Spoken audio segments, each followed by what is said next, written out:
Jeeps, Shermans, Hellcats, and more.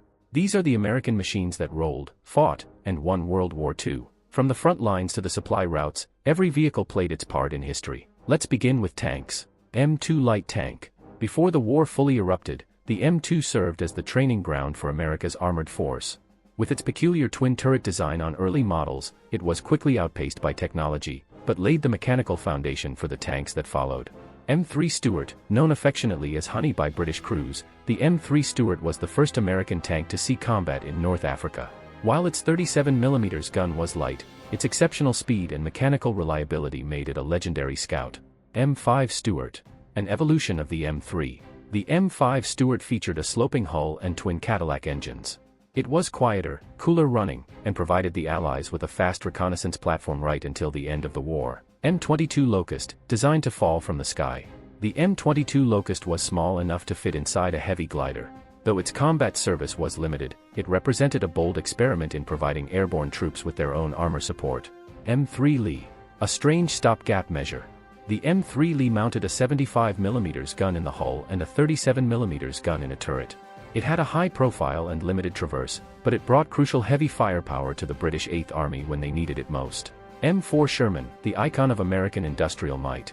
The Sherman wasn't the biggest tank on the field, but it was reliable, easily repaired, and produced in overwhelming numbers, serving as the backbone of the Allied armored spearhead.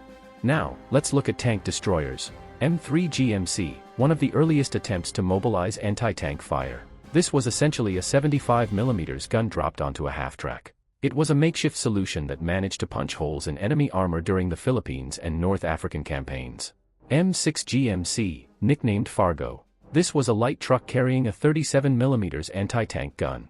While nimble, it lacked protection and punch, quickly relegating it to training or infantry support roles as German armor grew thicker. M10, the Wolverine.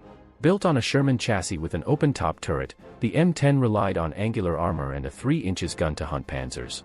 It was the most widely used American tank destroyer of the conflict. M18, the Hellcat, was built for one thing: speed.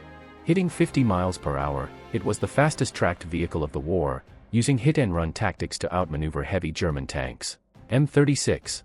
When the Allies encountered heavy Tigers and Panthers, they called for the Jackson. Armed with a massive 90mm gun, the M36 was the only American vehicle that could reliably knock out heavy German Cats from long range. Let's move on to self-propelled artillery. M7 Priest, named for the pulpit-like machine gun ring on its superstructure.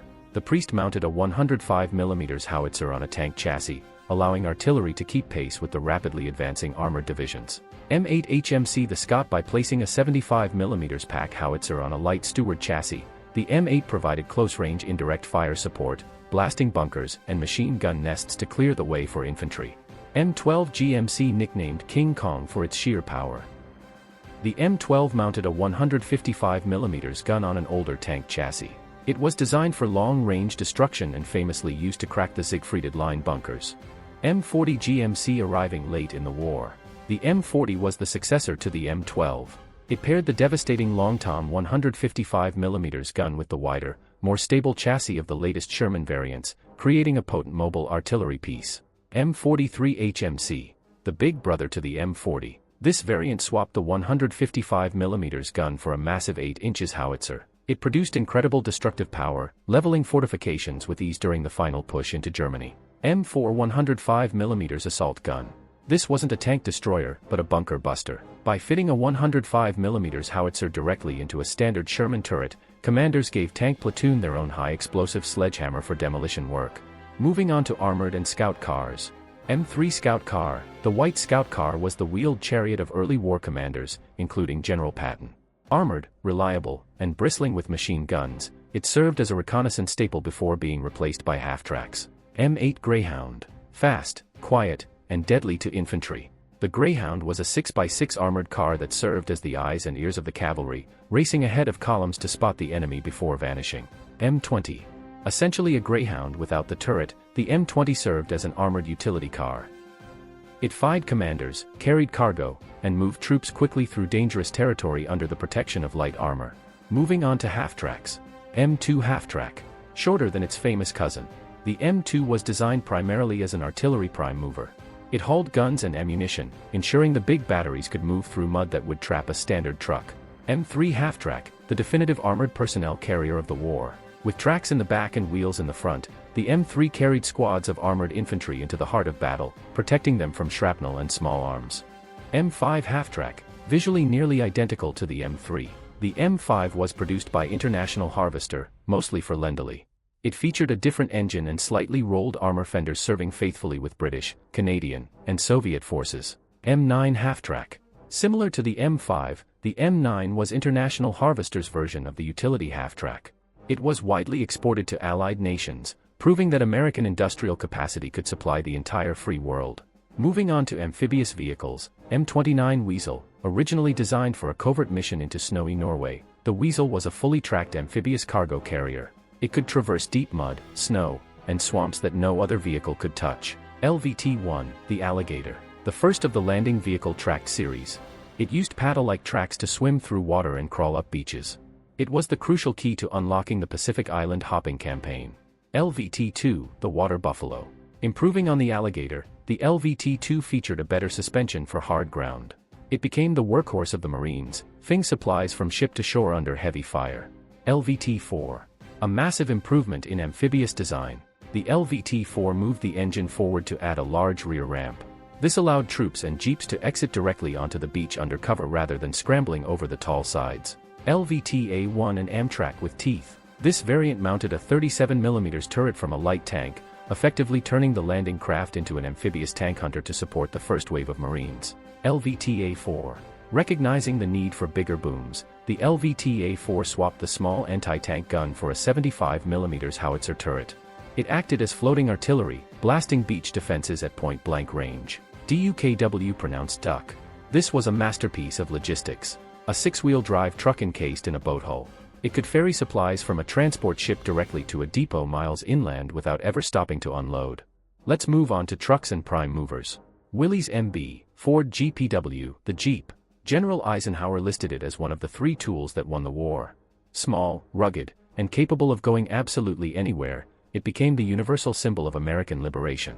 Dodge WC, the Beep or Big Jeep. The Dodge WC series were rugged 3/4 tonneau trucks that served as weapons carriers, ambulances, and command cars. If a Jeep was too small, the Dodge was the answer. Chevrolet G506, the 1 and 1/2 ton Chevy. Often overshadowed by larger trucks, the G506 was a critical logistical link, hauling troops and towing artillery in every theater of the war, including the freezing Eastern Front via Lendlease. GMC, CCKW, the Deuce, and a Half, the backbone of the Red Ball Express. Over 500,000 of these trucks were built, creating the endless river of supplies that fueled the Allied race across Europe. M4 high-speed tractor. When artillery became too heavy for trucks, the M4 high-speed tractor took over. A fully tracked prime mover, it dragged heavy anti-aircraft and field guns through the worst terrain imaginable. Diamond T980981, the heavyweight champion of recovery. This massive 12-ton truck was designed to haul tank transporter trailers, moving damaged or operational armor to where it was needed most without wearing out the tank's tracks. Now, let's look at engineering and recovery. M32 TRV, the tank recovery vehicle. Essentially a Sherman tank with a fixed turret and a massive crane, the M32 braved the front lines to winch damaged tanks out of the mud and tow them back to safety.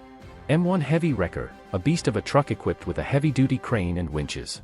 The M1 Wrecker was the mechanic's best friend, capable of lifting engines, riding overturned vehicles, and clearing the roads for the convoy. Finishing off with liaison and staff vehicles. Harley-Davidson WLA the Liberator. Modified for military use with scabbards for submachine guns and blackout lights. These motorcycles carried couriers and MPs swiftly through the chaotic traffic of the war zones. Indian 741. While Harley took the spotlight, the Indian 741 was a vital player. Smaller and lighter, thousands were produced with many sent to British and Commonwealth forces to keep the lines of communication open.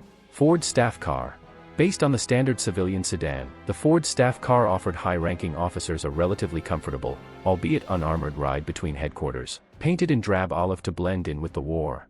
Chevrolet Staff Car, the rival to the Ford, the Chevy Staff Car was a militarized version of the Master Deluxe. It fied generals and VIPs across safe zones, serving as a reminder of civilian life amidst the machinery of